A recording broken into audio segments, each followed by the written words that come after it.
Whether you're planning a garden from scratch or trying something new this coming growing season, you need to know where to start.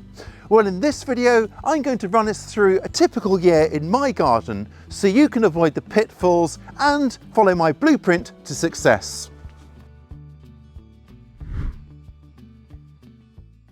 Now, my garden faces the afternoon sun at what is normally the warmest time of the day. That's important because sunshine is directly proportional to growth. Good amounts of sunlight mean stronger, healthier plants and faster growth. So I would suggest prioritising the sunniest part of your garden for growing your fruit and veg. You'll get that stronger growth, of course, and more importantly, better tasting produce, especially from fruiting crops like tomatoes. Of course, some plants will do just fine with a little bit of shade, including leafy greens. So here's a handy table with crops divided by sunshine requirements to help you plan accordingly. But shade can be your friend too. If you suffer from exceptionally hot summers, then you might want to actually seek out an area that gets some shade during the hottest part of the day, or perhaps plan to grow taller crops that might be able to cast shade for lower growers that will appreciate the cooler environment this gives. Even in a more temperate climate like mine, a little bit of shade can be useful for some things like, for example, lettuce. Lettuce can be prone to bolting in hot, dry weather, so by casting light shade, it can keep the soil cooler and moister for longer and ensure that you are picking it for longer too. This past year has been a lot wetter than average. In fact, in the autumn, we got 2 months worth of rain in just 1 week. Now, I find that raised beds really help with drainage, avoiding that kind of soggy saturation, and winter is a fab time to set them up. Now is a great time to start up new growing areas, assuming you're not under feet of snow, of course, in which case wait a few weeks till you're not. Now, the beds around me here were started a few winters ago. I simply dug the raised beds into the slope to give a level surface and then lined both the beds and the surrounding paths with cardboard to suppress and eventually kill off the lawn and weeds beneath. The paths then got a topping of wood chips while the beds were filled with rougher organic material and then finished off with lovely, well-rotted compost. Now, of course, you don't need to grow in raised beds. You can just grow in beds in the ground, or if your garden is on a gentle slope, you might like to consider terracing your growing areas. Whatever you do, get on and get these beds ready now so things have a chance to settle down, ready for sowing and planting in a few months. Towards the end of winter, as we look forward to spring, it's time to start thinking about sowing, but knowing exactly when to sow and not jumping the gun is so important to success. One of the biggest mistakes many of us make is sowing at the wrong temperature. By sowing at the right time of year and keeping the potting mix at the sweet spot for the seeds you are sowing, you can improve both germination speed and success. This table shows the ideal germination temperatures for some of our most popular crops. And you can clearly see the dramatic difference between cool season vegetables like cabbage, parsnip, peas and spinach, and warm season crops or frost susceptible crops like most beans, melons and peppers. It goes without saying that by keeping temperatures within the optimal range, you can really up your germination wins. With the optimal temperature range for most cool season staples beginning at around 45 to 50 Fahrenheit or 7 to 10 Celsius, you can see why delaying sowing in a cold spring makes sense. Better to wait until soil temperatures have risen up to that base level than trying to jump the gun and get disappointing results. Now, this is where row covers or cloches can come in handy because they essentially shift the whole growing season and those soil temperatures forward by as much as 2 weeks. And if you're using our garden planner, you can see that when you add one of these covers, the sowing dates are automatically calculated for you in your accompanying plant list. Warm season favourites, on the other hand, need a minimum temperature more like 60 to 70 Fahrenheit, which is 16 to 21 Celsius. It's one reason why in a cool or temperate climate like mine, they really need to be sown indoors with a little bit of background heat. Case in point are these chili pepper seedlings here. These were sown and then popped onto this heat mat here to get some bottom heat to germinate, and they germinated really quickly. Look at them now, nice and healthy. But compare them to this pot here. These were sown at the same time about 2.5 weeks ago, but were not kept on a heat mat. And look, the germination is really patchy. What an incredible difference. Same variety and everything. Now, I know not everyone has a heated mat or heated propagator, but look around the house as there may be alternatives. For example, you could put seeded pots and trays above a radiator like this behind me, or above a fireplace, or perhaps in with your gas boiler or furnace, something like that. Wherever you put your seeded trays, just include a maximum minimum thermometer so you can keep track of temperatures and check that you're getting close to the optimal range for what you're sowing.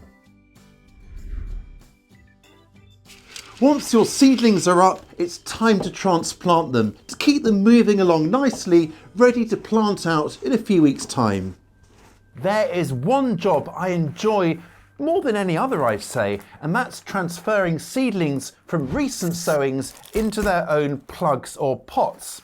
Now, the gardening term for this is pricking out. And if you're new to gardening and have never done it before, well, please don't worry, it's very easy to do, and this is how I do it. So carefully remove the seedlings out from their pot. You can either scoop them up, or if they're like this, I like to kind of jump them out like that. Oh, there we go, that's better. And then you can just use a spoon, or I like to use a little chopstick occasionally, to carefully break them apart like this, so you've got individual seedlings. Now, with them all separated comes the delicate bit. Always handle the seedling by its leaf, never the delicate stem, or it could kind of crush or snap it. This has got a lovely root system already. Then make your hole with your chopstick or little stick or spoon or whatever, and carefully guide the roots down and then just gently firm it in like that. Now, I like to do this pricking out while the seedlings are still quite small, and that way there isn't too large a root system and it's easier to guide them into the holes you make. Sometimes the roots hang on to more potting mix like this, and you can just kind of put in a whole sort of clump of soil from the original nursery pot into its new home. So as I say, do them nice and young. There's no point waiting till they're too big. And if you'd like to know more about starting off seedlings, then we've got a video on that, would you believe it? And I will pop a link to that down below. One of the easiest things to grow for sheer hands-off effort has to be fruit trees and bushes. Well, the tail end of winter is the perfect time to repay their generosity by laying down some mulch to give plants a bit of a boost for the coming growing season. With most of winter over, birds have had plenty of time to peck around and get rid of overwintering grubs that might cause a problem next season. So now is a great time to get on and mulch around fruit bushes, fruit trees and canes. Mulching with organic matter will help to nourish the soil and by extension the fruits growing in it. Now, I'm using part decomposed leaves to mulch around these gooseberry bushes here, but you could use garden compost or indeed something like wood chips, anything that will eventually rot down and feed the soil. Just be careful to keep the very base of the stem clear of your mulch so it doesn't sit against it and potentially cause problems with rotting. Ah, there's my shoe. I've been looking for this. We've had quite a bit of wind here and I keep them outside by the back door and it had blown away. Glad to have found it. Now's also a good time to plant fruit trees and bushes, new ones. You can plant them as bare root plants or indeed container grown plants. And planting at this time of year gives them a few more weeks to produce roots and settle down into position before the growing season really begins. Spring's arrival is a time of peak excitement for any gardener. Sowing and planting can begin apace, and what better crop to begin with than the humble and ever versatile potato. The most accessible way to grow potatoes is in large containers or tubs like this one here. Now, this could be put anywhere, on a terrace, on a balcony, or indeed any spare corner, which makes growing them this way very accessible indeed. This is a generous size at 30 litres or 8 US gallons, which means there's plenty of room for the tubers to grow and they won't dry out as quickly. And today we'll be planting a determinate variety of potato called Swift, but this method is going to work well for indeterminate potatoes too. Let's start by preparing our growing medium, and for that I'm using some sieved garden compost, and boy is this stuff beautiful, it's so crumbly. I'm also going to add in some old potting mix that I'm just going to reuse, and then to bulk it all out, some standard fresh potting mix as well.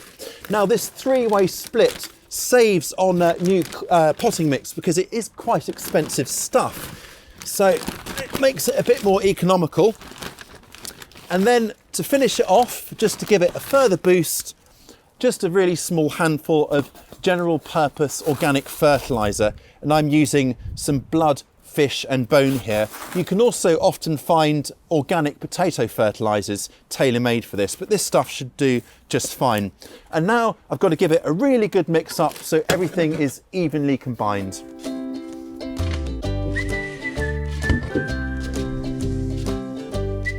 Now pot fill time, and to start I'm just going to fill a container about 1/3 full with our mix here. That should do it. And now 2 seed potatoes are going to go in. There we are, and now I'm going to fill it with another 1/3 of our mix carefully so we don't topple over our seed potatoes and they're still facing the right way up. And now this time in go another 2 seed potatoes, and this time I'm going to set them at sort of right angles like that, so when the foliage grows it's not kind of on top of each other. With our 2 potatoes in, I'm going to cover them back over right the way to the top. With the return of warmer weather comes faster growth, and with that, the need to keep on top of watering. Now, seedlings and young plants are relying on us to keep them happy. Thankfully though, it couldn't be simpler. Check seedlings and plants wherever they are growing, especially under cover in like a greenhouse where obviously it doesn't rain. Now I just like to lift pots up and check the weight, and if they're quite light, that's a good indication they need some water, so I can go ahead and do that. And within the blink of an eye, the main planting period is upon us. Warm season crops like tomatoes, peppers, climbing beans and squashes should be gradually acclimatizing to outdoor conditions before planting. Suddenly moving your plants from a warm, cosseted environment to the wind and chill of outdoors risks shocking plants and setting them back, which makes this slow and steady transfer process, called hardening off, so important. Start 10 to 14 days before you plan to plant and once temperatures are warm enough for you to do so.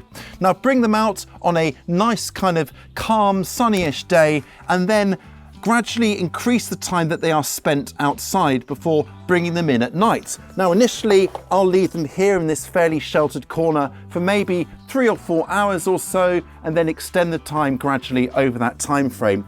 Now something like a cold frame is really useful for this. It shields the plants from the wind, and you can gradually raise the lid over time to acclimatise your plants. If you can, set plants into their final positions when calmer, warmer weather is forecast for the next few days. I sometimes cover recent transplants with a fleecy row cover for a week or 2 to help them transition.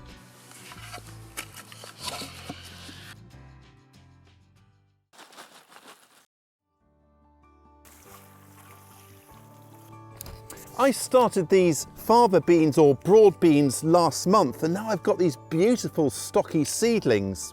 Now if you haven't started yours already, then just like peas, there's still time to do so. I find that starting them off away from growing areas not only enables an early start, but of course avoids any risk of those mice once again. I've just noticed on this one here, there's a tiny little ladybird or ladybug there. Pest prevention ready to go.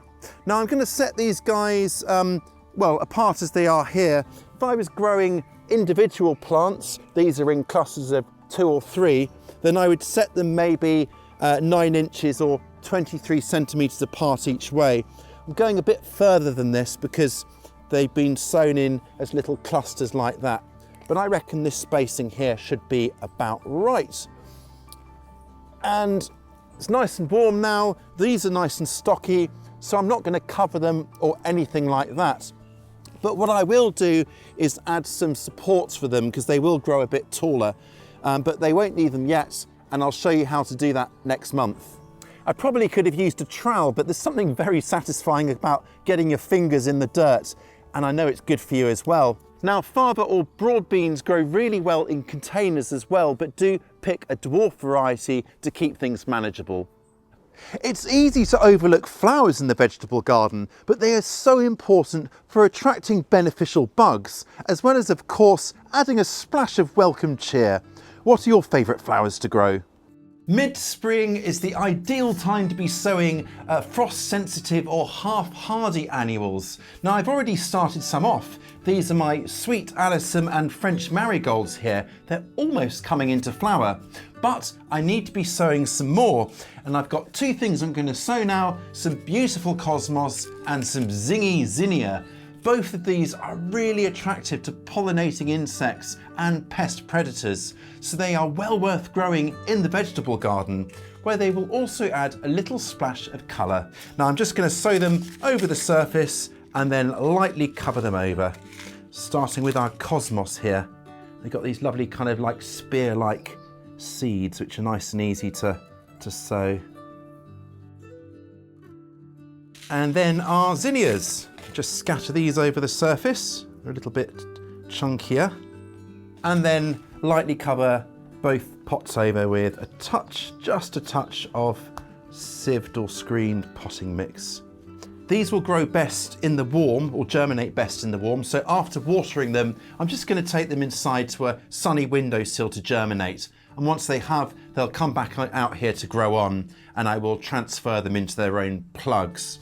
Now, if you don't have a greenhouse, don't worry, you don't need one. You could bring them out into a cold frame or just a sunny, sheltered spot, bring them in at night to keep them out of the chill. Then once they've been hardened off and it's safe to do so, I will plant them into the vegetable garden, where they will lend their cheer and spread their inimitable joy. Growth is really rattling on by late spring, which means tending to earlier plantings while perhaps enjoying the very first harvests of the new growing season. So these early season potatoes are determinate. It just means they produce their potatoes more in a single layer. Now, to stop them turning green and the potatoes kind of coming to the surface, and when they turn green they get a bit poisonous, well, we need to mulch to keep the soil covered, just in case they do work their way to the top. Now, I'm using grass clippings, got plenty of those at this time of year, but you could also just top up with a little more compost, for example. Now, this stuff's a little bit wet, but it's a breezy day, so it'll soon dry out and do its business. I want to spread it in fairly thin layers though, every now and then, so that it's not a good hidey hole for slugs. My main crop potatoes are what we call indeterminate, which means they'll form their tubers at a greater depth and they'll just produce more generally. So to help that along, I'm going to do what's called hilling or earthing up of my potatoes. And that just means drawing up the soil around the stems to create more volume for those potatoes to grow into. Now, I'm doing this now, and I'll probably do it maybe one more time in a couple of weeks once the foliage has got a bit taller. That looks pretty pleasing, doesn't it? Lovely, clean ridges there. These are off to a really strong start. I'm pleased with that. Even this early in the season, there's a good chance you might be harvesting your very first salads. Now, this is my salad bed here, and I've got some lovely oak leaf lettuce, some spinach, radishes, and there are some salad onions in there which will get more space once the radishes are plucked up. So let's take a few now. I'll start with some radishes. And I've got some slightly more advanced lettuce and spinach in the greenhouse, so I might get them from there and let these guys grow on. Now salads are really quick and easy to start if you haven't done so already. You can sow them direct, perhaps using a cut and come again mix of salad leaves, or you can sow them into plug trays to grow on and then plant out at their final spacings once they've grown on a bit. And to harvest the leaves here, what I would do is I just take the outside leaves from each plant like that, just click them off between your finger and thumb, and then leave the central bit of the plant, the crown, to grow on and produce the next set of leaves for harvest. Right, I've got a bit of tarp down and this is the moment of truth. I genuinely don't know what we're going to get here. Let's see.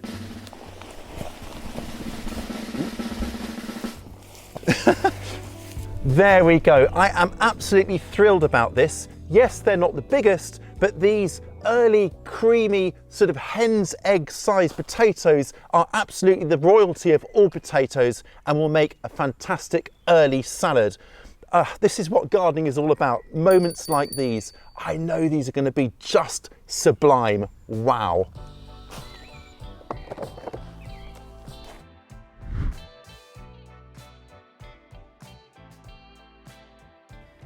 Tomatoes are a real favourite in my family. You really can't beat the aroma and sheer intensity of flavour that comes from fruits you've grown yourself. So with summer's arrival, we need to do all we can to keep plants happy. The arrival of warmer weather has finally seen this lot put on a bit of a growth spurt. And look, we even have our first flowers. Now these are all vining or indeterminate tomatoes, and I can now start kind of twirling them around their string supports like this. I will also be removing all of these kind of side shoots or suckers here between the leaf and the main stem. And that's because in my cooler climate, plants can then concentrate on flower and fruit production rather than more stems. Ever persistent pests are never far away, whether it's hungry caterpillars or in this case, marauding pigeons. Well, in all cases, the answer is very simple. Set up your defences to keep them away. Early summer brings a new opportunity for many pests, including many of the moths and butterflies that trouble our brassicas. So what I've got here are my calabrese or summer broccoli and my cauliflowers. And if you'll permit me a modest boast, I think they're looking rather good. This netting was originally put in place to keep the pigeons off. But the problem now is that the butterflies can land and lay their eggs through the netting here, which is touching it. So we need to swap over to something like this insect mesh here. So that is what I'm going to do. When you're putting it down, of course, make sure you secure the sides really properly so that the butterflies can't get in underneath. This is pushing it a bit. I might have to swap it out for an even bigger bit of insect mesh, but this will do for the next week or so. It's not just pests that threaten a hearty harvest, so can poor pollination, but there's plenty we can do about that. In cooler summers or earlier on in the summer when there are fewer pollinating insects around, it sometimes pays to hand pollinate your squash family plants. That's the likes of winter squash, and these here are zucchini or courgettes, for example. Now, not only will this mean you get your fruits earlier and you'll get more of them, it'll also avoid problems from poor pollination like the ends of the fruits growing a bit squishy like this here. Now, it's really simple to do. Let me show you. Now, our first job is to look for a male flower, and these are quite straightforward to identify because they don't have a bulge behind the flower. They've just got a straight stem. This is actually quite a bizarre one because I've got two male flowers fused into one stem here, but you can see the stem is nice and clear and straight. And now the next job is just to peel back the flowers to reveal the stamen in the middle. And with the petals plucked back, you can see we've got the stamens in the middle here and these tiny bits of pollen, that's the bright yellow stuff. Now we've got to look for a female flower. Now the female flowers are really easy to identify because they're the ones with the immature fruit behind the back of the flower, the sort of bulge. And these are really easy because they're yellow zucchini or courgettes. Now it's a question of revealing the middle of the flower, the female parts, and then just getting our pollen here on the end of the stamen and just brushing right in the middle of the flower like that to pollinate it. And that's as easy as that.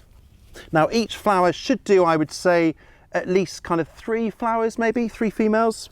Incidentally, something I have learnt is that it's worth growing at least 2, preferably 3 or more plants of the same variety in close proximity. This way it ups the chances of there being both male and female flowers open at the same time, so there's more chance of them crossing. And cross-pollination generally leads to better fruit set as well.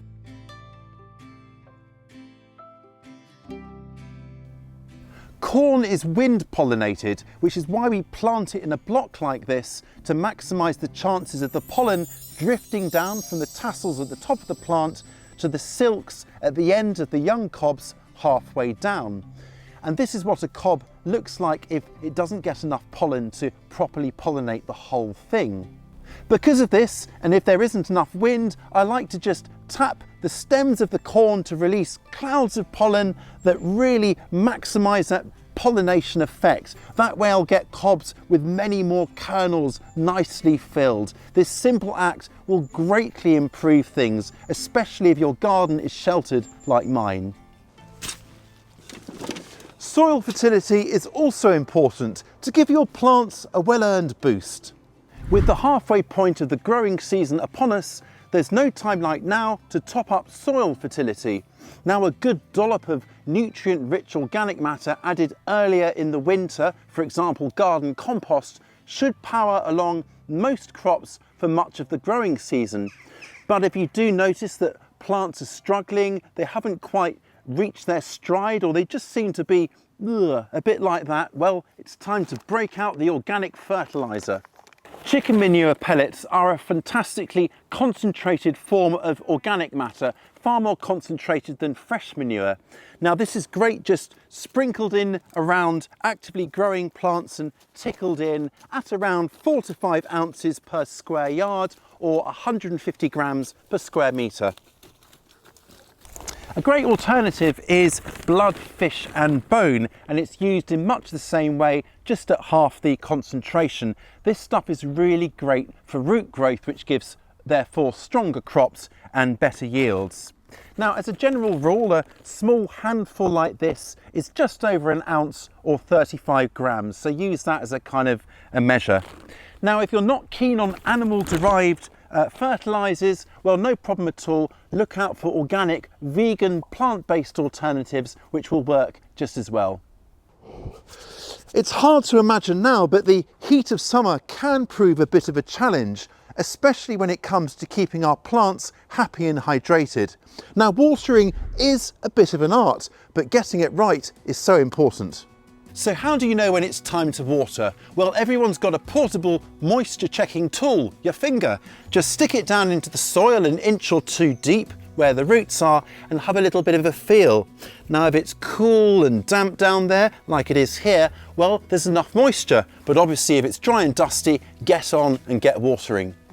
It's best to water in the morning if you can. The soil will still be cool from the night time and plants can take charge of all that water ahead of the heat of the day. It makes sense for them to stock up on moisture ahead of expected growth. It also means that the soil surface has all day to dry out, so there's less chance for slugs and diseases. But what if you don't have time in the morning? Perhaps you've got to rush to get to work, do the school run, and just don't fancy getting up extra early to fit in your watering beforehand. Well, watering in the evening comes a close second, and that's when I tend to do my watering. Whenever you water, just try to avoid watering during the heat of the day, when the water can quickly evaporate, leaving less for your plants. As summer wanes and autumn knocks on the garden gate, it's time to bring in the last of the summer bounty, including, of course, those lovely tomatoes. Regular feeding with a liquid tomato feed will help to encourage sluggish plants. With all those nutrients, we'll get stronger plants, and because this liquid tomato feed is relatively high in potassium, that's going to encourage fruit formation and crucially ripening.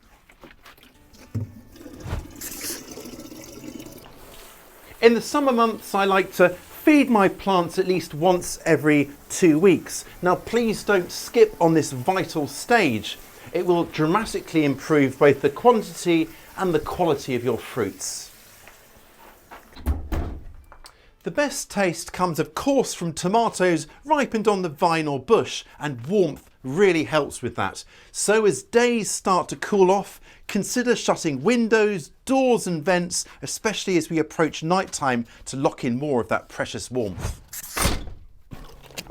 Now may also be a good time to clear off any greenhouse shading if you've added it, but do check the forecast for any late kind of warm spells.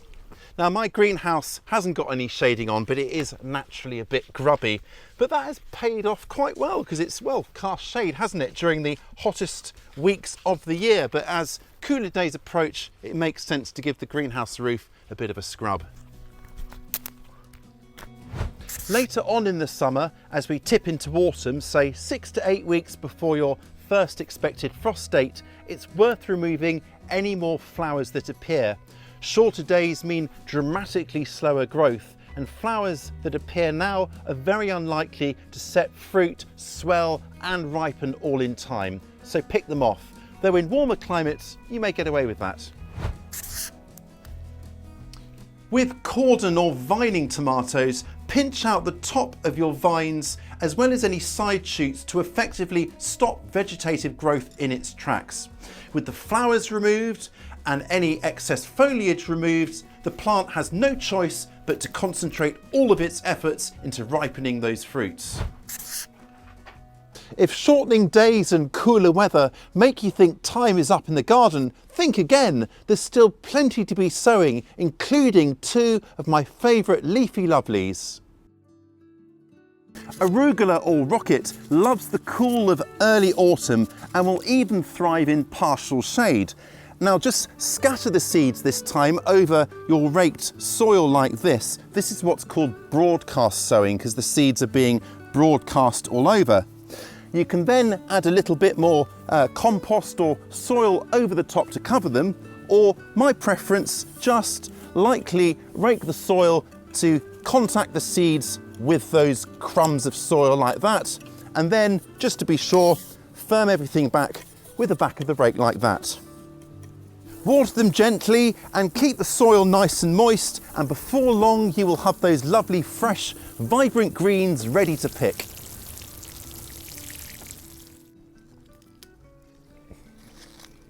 Spinach is another fantastic choice for sowing in autumn. It's absolutely loaded with nutrients, as we know, and can be ready to pick from sowing just 40 days later. It loves the cooler weather of early autumn, so now is a really great time to sow it. Look for varieties though that are described as quick growing to make sure you get a harvest before the cold weather returns. Spinach can easily be sown direct into the ground where it's to grow about 1/2 inch or 1 centimetre deep into rows about 30 centimetres deep. I, as you can see, are sowing mine into plug trays, and the reason for that is there's just not quite enough space up there, so I can start these guys off while earlier crops are finishing off up there. That's a great example of succession sowing and is a fantastic way to get even more from the space you have. Now it's just a couple of seeds going into each plug, and then I'll just cover them back over with a little bit more of my sieved potting mix here. I will keep these well watered, then once the young spinach has grown on a bit, I'll plant them outside about 8 inches or 20 centimetres apart in both directions. Now I'll need to keep them well watered initially, and then once the leaves have reached a big enough stage, I can begin harvesting. Spinach is a cut and come again leaf, which means so long as I just pick a few leaves from each plant, taking the outermost leaves, the plant will continue to grow, yielding even more. And who can turn their nose up at garlic? Not me. I'm going to be spacing my garlic about 6 inches or 15 centimetres apart in both directions. I like to make all of my holes at once ready to receive my cloves, and they're in nice straight rows. It doesn't half look pleasing. Giving plants plenty of space will help to plump up those big bulbs we're after, and it will also encourage more airflow. Now that's really important to help prevent or reduce the risk of diseases like rust, which can happen later on in the growth cycle to really slow things down. I'm planting the bulbs into holes that are about 5 inches, or what's that, 12 to 13 centimetres deep. And that way, when I fill them back over, they will have about 4 inches or 10 centimetres of soil above the top of the clove.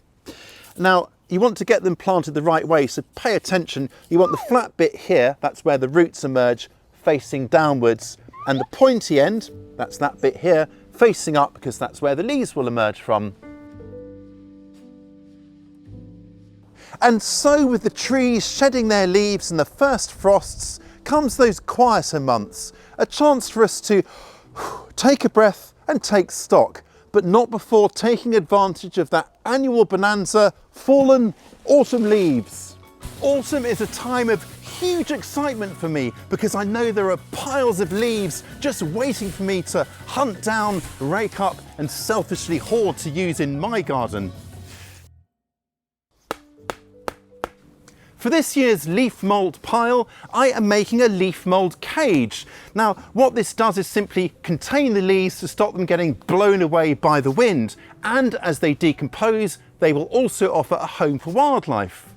What I've done here is I've hammered in 4 corner posts, just so they're nice and firm. This isn't an engineering marvel by any means. And now I've got this kind of old bit of deer fencing here. You could perhaps use some kind of chicken wire or something similar. And I'm securing it to the posts, and then I'll wrap it all the way around the 4 posts. Now what I'm actually doing here, you might notice, is I'm raising it slightly off the ground by about 6 inches or 15 centimetres or so. And what that will mean is that any critters that want to walk in through the ground to rest in the leaves over the winter can do that, because this stuff won't be touched for at least a year.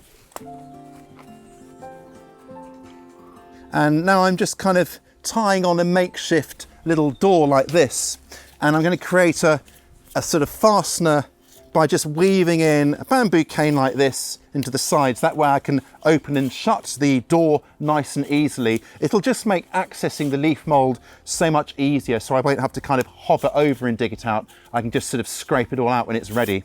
There we go.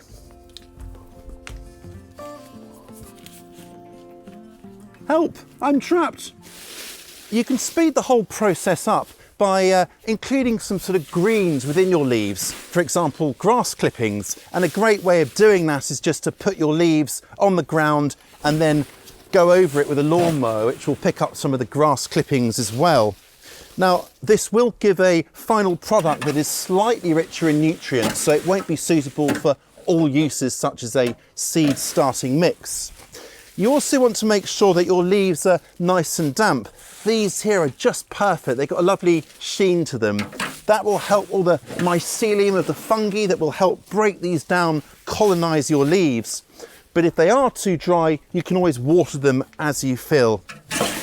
Now I'm going in little layers here and just spreading it out nice and evenly and poking it down. I'm also a big fan of getting organic matter such as compost or manure onto the soil nice and early in late autumn or early winter. So to reinvigorate the soil, we need to add organic matter. That's just living materials that have broken down and that we can add to the soil to improve its structure and feed the plants growing in it. Now, 2 of the very best are garden compost and this stuff, manure. And that's one of the advantages of spreading organic matter now as winter's approaching. We're not going to be planting anything for 3 or 4 months, which gives nature plenty of time to build our soil. So I'm just going to spread this stuff about 2 inches or 5 centimetres deep like this, and I can use the back of my fork here just to kind of smash apart any bigger bits like that. And I'm trying to get it relatively level, which is easier with this nice crumbly manure. There we go. That looks very pleasing, doesn't it? Beautiful stuff. If you have any wood ash, by the way, now is actually quite a good time to spread it. Just make sure it is pure wood ash, not got any coal ash or sort of treated things or bits of rubbish or anything like that that have also been burnt. We want it nice and pure, and just spread it on a little thin layer like that, and it'll add a good dose of extra nutrients to kind of really zhuzh things up. And so we find the gardening year coming round full circle. Now us gardeners are rarely idle, but we wouldn't have it any other way, right? Now, if you'd like to watch any of the videos featured today in their entirety, then we've combined a little playlist for you, which I will put at the end of the video, and you'll find links to all the videos down below. Now, I do hope that any ideas and projects that you've got for the coming year are deliciously fruitful. And if you're looking for even more guidance, then please do download the completely free abridged version of my book. It's more than 100 pages long and bursting with clever tips, ideas and projects to help you get the most from your garden. Just follow the QR code or the link over there to grab your copy. I'll catch you next time.